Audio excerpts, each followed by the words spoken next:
T'as vu la miniature et t'as cliqué direct en te disant « ça y est, dans 10 minutes, je sais enfin ce que je vais faire de ma vie ». Mauvaise nouvelle, c'est pas vraiment comme ça que ça marche. Tu vas pas trouver ta mission de vie en 10 minutes chrono. Ni en une méditation, ni en 3 retraites spirituelles d'ailleurs. On nous répète qu'il faut trouver sa mission de vie. Et si t'es un petit peu adepte des contenus dev perso, t'as déjà dû te rendre compte qu'on nous répète qu'il faut trouver sa mission de vie pour avoir un travail cool ou pour plus jamais avoir l'impression de travailler de ta vie.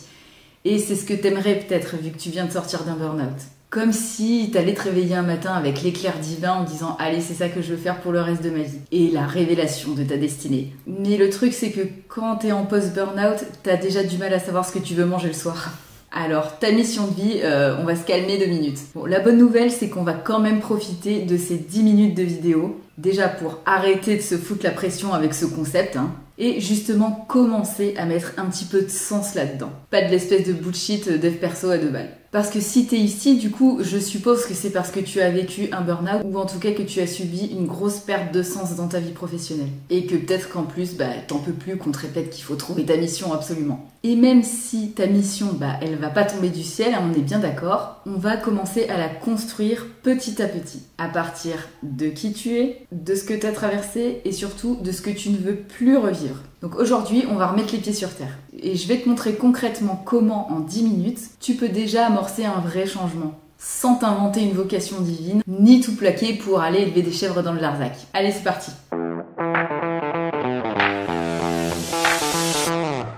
Avant de commencer, je voudrais qu'on revienne un petit peu sur d'où vient cette idée de la fameuse mission de vie. Je sais pas si tu as déjà entendu le concept d'ikigai, mais c'est un petit peu de là que ça vient. C'est-à-dire, c'est ton appel intérieur, ce serait un petit peu...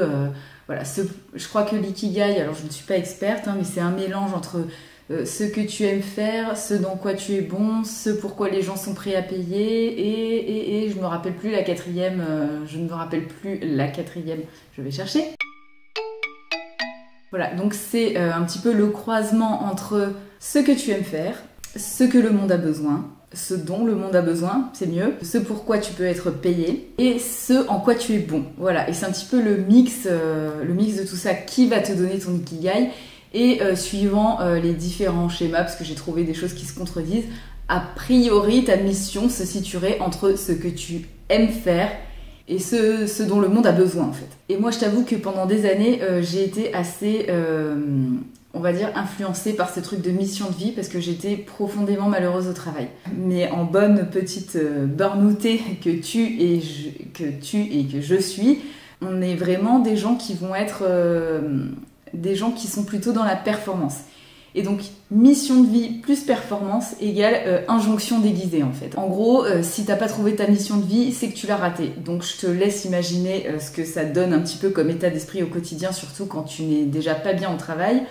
Le résultat, c'est juste de la culpabilité, de la pression supplémentaire à trouver le truc qui te fera vibrer et surtout une comparaison des fois inutile avec les gens de ton entourage qui ont l'air d'avoir trouvé super le job génial dans lequel ils ne voient pas passer leur journée. Alors que justement, après un burn-out, on a plutôt envie et surtout besoin en fait de respirer, de se détendre, de se reposer et surtout pas de se mettre un nouveau costume en fait. Ou de se remettre dans une case, se replonger dans une case bien faite, toute petite. Et à force, moi-même, de la chercher, cette mission de vie, parce que je l'ai cherchée pendant des années, vu que, comme je t'ai dit, moi aussi, c'était quelque chose qui me taraudait, et je me disais, tant que je l'ai pas trouvé, c'est pas possible, je serai jamais heureuse dans ma vie pro, bon, tu vois un peu le délire. Je me suis rendu compte qu'en fait, déjà, ta mission de vie, elle peut changer au cours des années, parce que tu évolues, j'évolue, on évolue tous, et j'ai envie de dire heureusement, surtout pour la personne aux multiples intérêts que je suis. Si moi tu me demandes où est-ce que je me vois dans 10 ans, clairement j'en sais rien, tu vois, parce que je change, parce que mes intérêts changent et parce que j'aime découvrir. Voilà, ça fait partie de mes valeurs, ça fait partie de qui je suis. Peut-être que toi aussi. Et donc aujourd'hui, j'ai envie de te proposer de changer un petit peu ton état d'esprit sur le concept de la mission de vie et plutôt que de le voir comme une destination, le voir plutôt comme une direction, parce que c'est encore une phrase bateau de développement personnel que je vais te dire, mais dans la vie, c'est quand même important d'apprécier le chemin qu'on fait tous les jours, puisque quand tu arrives au bout, t'es plus forcément sûr que ce soit ça que tu voulais. Donc autant en profiter tous les jours et autant profiter justement de ce chemin et donc de ce chemin vers ta mission de vie, si tu en as une et si tu en as une unique. Ce que je ne crois pas. Mais ça, c'est libre à chacun. D'ailleurs, si tu as une autre théorie sur le sujet, n'hésite pas à me laisser un petit commentaire, on peut en discuter, il n'y a pas de problème. Je suis désolée si tu entends des petits bruits parasites, c'est juste qu'il y a des enfants qui jouent juste en bas de chez moi, donc voilà, ça met un peu de bonne humeur dans la vidéo, et désolée si tu les entends un petit peu trop. Bon, en plus, ce qui ne va selon moi pas avec ce concept de mission de vie, c'est juste, comme je te le disais, ça nous met une pression énorme. Et donc du coup, plus on va se mettre la pression et plus on va bloquer, plus on va attendre le truc parfait pour passer à l'action. Si aujourd'hui tu es en post-épuisement, peut-être que tu cherches la réponse parfaite maintenant. Mais déjà, de 1, peut-être que tu es encore fatiguée et confuse, et c'est tout à fait normal, parce que ton cerveau est toujours en mode survie, et qui dit survie dit pas de créativité, ou en tout cas pas de prise de décision, on va dire, objective. Tu vas être guidé plutôt par tes peurs et par tes croyances à ce moment-là. Donc évidemment, c'est peut-être pas le moment idéal pour trouver la mission de vie parfaite. Même si tu peux commencer par poser des petits pas. Mais en tout cas, ce que je veux dire par là, c'est que clairement, c'est pas le moment où tu vas trouver, je pense, la chose qui va t'épanouir au top niveau, puisque tu es dirigé déjà par tes peurs. Ensuite, peut-être que tu cherches à trouver le truc idéal. De par mon expérience, avant de pouvoir trouver, parce que notre cerveau aime se faire des films et aime projeter des choses qui sont fausses, dans le positif comme dans le négatif, ça ne reste que des projections. En fait, l'idéal, c'est toujours, comme je le dis souvent, d'oser et d'expérimenter. Par exemple, quand moi je commençais un petit peu à être pas bien dans... Enfin, j'ai plusieurs expériences à mon actif, hein, quand j'ai pris des décisions un petit peu hâtives pour me sortir de situations, de situations inconfortables juste avant mon burn-out ou juste après. J'ai payé des formations, des milliers et des cents, parce que je pensais que ça allait me sortir de mon mal-être et que c'était ça ma mission de vie.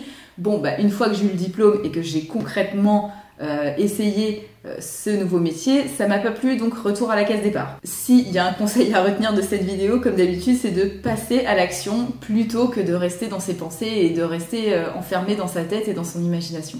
Même si on est d'accord, c'est toujours plaisant, mais rien ne vaut l'expérience terrain, on va dire. Et ce que j'ai aussi souvent remarqué, et ce que je me suis souvent reproché à moi-même, c'est qu'on pense souvent qu'il faut une passion unique. Alors que finalement, justement, ce qui va faire notre singularité et notre valeur ajoutée, que ce soit dans un projet entrepreneurial ou dans une reconversion dans le salariat, hein, ça n'a rien à voir avec ton métier, ça va justement être tes expériences et les choses que tu aimes faire, qui tu es, les petites parties qui font que tu es toi et pas une autre personne. Tu peux vraiment créer du sens à partir de ces petits morceaux de toi, notamment tes valeurs, ton rythme, tes besoins. Une fois que tu as compris ça, tu comprends aussi que ta mission de vie, elle va pas se découvrir en faisant 50 tests de personnalité, en faisant des tests métiers pour savoir quel métier est fait pour toi, en faisant même l'ikigai, ni en méditant 10 heures dessus pendant un mois. Elle va se construire petit à petit en testant, en essayant et en voyant les petits feux, les petites lueurs que ça allume en toi au fur et à mesure que tu fais les choses. En plus, on parle de mission de vie, donc quelque chose qui est aussi positif. Mais ce qui est bien, c'est que tu peux aussi te servir de ces tests pour voir justement ce que tu ne veux plus et justement élaguer les choses qui ne te vont pas pour construire ton projet professionnel qui va te ressembler et qui va te correspondre totalement. Dans cette partie de la vidéo, je voudrais maintenant te proposer 3 vraies étapes et 3 étapes concrètes pour que tu puisses retrouver du sens dans ta vie pro et justement commencer à amorcer un petit peu ce projet mission de vie. Alors comme je viens de te le dire, en fait, ta mission de vie, tu ne la trouves pas. Tu vas la construire. Et c'est toute la différence. Pour ça, t'as pas besoin de 10 ans d'introspection. On peut juste commencer, comme me promet le titre de cette vidéo, par 10 minutes pour commencer à remettre un petit peu de clarté dans tout ça. D'ailleurs, les 3 étapes que je vais te proposer maintenant, c'est 3 étapes que tu peux retrouver dans l'e-book que je mets gratuitement à ta disposition. Le lien se trouve juste en dessous dans la description. Mais du coup, je vais quand même te les résumer ici parce qu'elles sont déjà hyper puissantes si tu les appliques sérieusement. La première étape, c'est de découvrir vraiment ce que tu as en toi. Parce que avant de commencer à chercher ailleurs et de trouver ce qui nous manque, c'est aussi bien de faire l'inventaire de ce qu'on a. Parce que oui, même si tu as vécu un burn-out et que tu n'as peut-être plus confiance en toi aujourd'hui, je suis certaine que tu as des multitudes de réussites, de talents, d'expériences pro ou perso et de compétences à ton actif. En fait, tout ça, c'est ton socle. Et on croit souvent qu'il faut tout recommencer après un burn-out ou quand on se reconvertit. En fait, non, tu as déjà plein de choses en toi, il suffit juste d'en prendre conscience et de les reconnaître. Et en plus de découvrir justement ce que tu as en toi, toute cette étape, elle va aussi te permettre de reprendre confiance parce que tu vas te rendre compte que non, tu n'es pas du tout une ratée et que oui, tu as déjà fait énormément de choses dans ta vie et tu peux en être fier. Tu peux aussi, pour aller plus loin, ou si tu n'as pas trop d'idées par où commencer, tu peux te poser comme question, par exemple, pourquoi est-ce que les autres viennent te demander conseil? On en revient un petit peu à l'ikigai. Ou bien, qu'est-ce que tu fais toi naturellement sans t'en rendre compte et qui pourrait être une compétence? Qu'est-ce que toi tu trouves facile et que les autres trouvent difficile? Ça peut être des petites pistes. Si tu veux aller plus loin dans l'exercice, n'hésite pas, l'e-book est fait pour ça. La deuxième chose à faire, ça va être de faire le point sur tes ressources et tes limites actuelles. Parce que aujourd'hui, ce que tu veux, c'est pas aller vite. Même si tu penses que tu veux aller vite, mais personnellement, pour l'avoir fait, je pense qu'aller vite est une erreur. Comme dirait notre ami de La Fontaine, rien ne sert de courir, il faut partir à point. Et c'est d'autant plus vrai une fois qu'on a vécu un burn-out. Parce qu'aujourd'hui, c'est pas très important d'aller vite, le plus important c'est de pouvoir viser juste. Pour justement se créer une vie professionnelle qui va être sustainable, soutenable. Oui, c'est très moche ce mot en français, je déteste ce mot.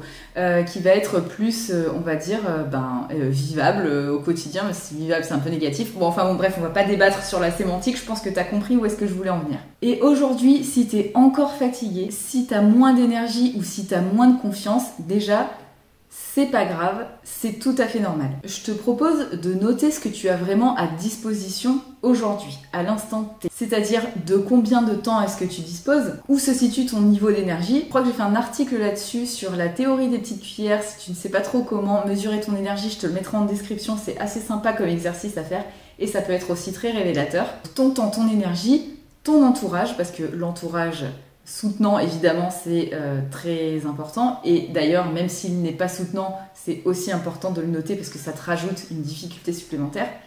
Et évidemment aussi le point finance. Tu peux en plus de ça noter ce que tu ne veux plus reproduire, tes impératifs, tes limites, ce que tu ne veux plus au travail. Et tout ça, en fait, ça va t'éviter de replonger dans le même schéma. Je sais notamment que sur le point financier, c'est très tentant de reglisser vers justement ces anciens schémas parce qu'on a peur de manquer, parce qu'on a peur de perdre en niveau de vie, parce qu'on a peur de ne pas y arriver. Choisir une nouvelle orientation ou choisir un boulot juste parce qu'il va nous rapporter beaucoup d'argent et que ça va un petit peu nous rassurer, c'est peut-être pas la bonne solution. Donc aujourd'hui, tu pourrais également te poser la question de qu'est-ce que je veux protéger à tout prix cette fois-ci? Qu'est-ce que tu n'es pas prête à négocier? Et ça, c'est vraiment hyper important parce que ça rentre dans le cadre de poser ses limites. Et tant qu'à choisir un nouveau métier, si c'est ton but, autant qu'il colle le plus possible avec ce que tu as envie, avec tes valeurs et aussi tes limites, c'est hyper important. C'est justement ce qui va faire que ce métier va être soutenable ou pas sur le long terme. Une fois que tu as tout ça, la troisième étape, ça va être de tracer justement un cap aligné avec tes valeurs propres et tes envies propres. Et une fois que tu auras tracé ce cap, ce sera beaucoup plus facile pour toi de le suivre, évidemment. Parce qu'au final, la mission de vie, c'est pas une mission divine qui va t'arriver en un éclair de génie.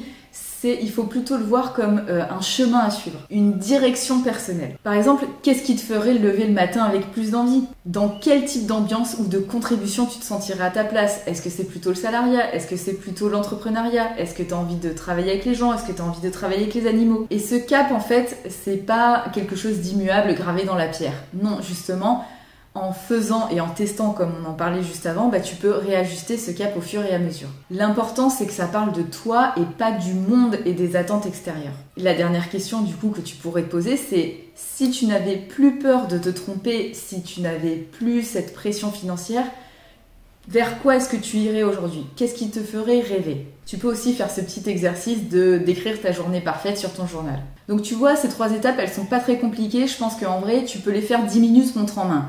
Même si c'est toujours mieux de prendre un peu son temps. Voilà, comme je l'ai dit au début, oui, c'est bien de vouloir faire les choses vite, mais aujourd'hui, toi, tu cherches à faire les choses bien. Si tu as envie d'aller plus loin, de poser les choses noir sur blanc et d'avoir ma méthode complète qui va un petit peu plus en détail, je te mets le lien de mon e-book juste en dessous. C'est gratuit, c'est concret et ça va vraiment t'aider à poser les premières briques de ton projet pro. Et surtout, un projet pro aligné. Aujourd'hui, je suis convaincue que tu n'as pas besoin de trouver ta mission de vie. Tu as juste besoin de retrouver ce qui te fait du bien, ce qui te fait sentir utile et qui te fait respirer. Et ça, c'est déjà un sacré début. Si tu as envie qu'on mette de la clarté là-dessus ensemble et que tu es un peu perdu, tu peux aussi réserver un appel avec moi, c'est totalement gratuit et sans engagement. Le lien est aussi juste en dessous de la vidéo, si le cœur t'en dit. En attendant, on arrive à la fin de cet épisode. J'espère qu'il t'a plu. Si oui, n'hésite pas à me mettre un petit pouce bleu pour pousser l'algorithme, un petit commentaire, ça fait toujours plaisir. En attendant, eh bien, je te souhaite une bonne réflexion. Et sur ce, eh bien, je te souhaite une bonne fin de journée et je te dis à très bientôt pour une prochaine vidéo. Ciao!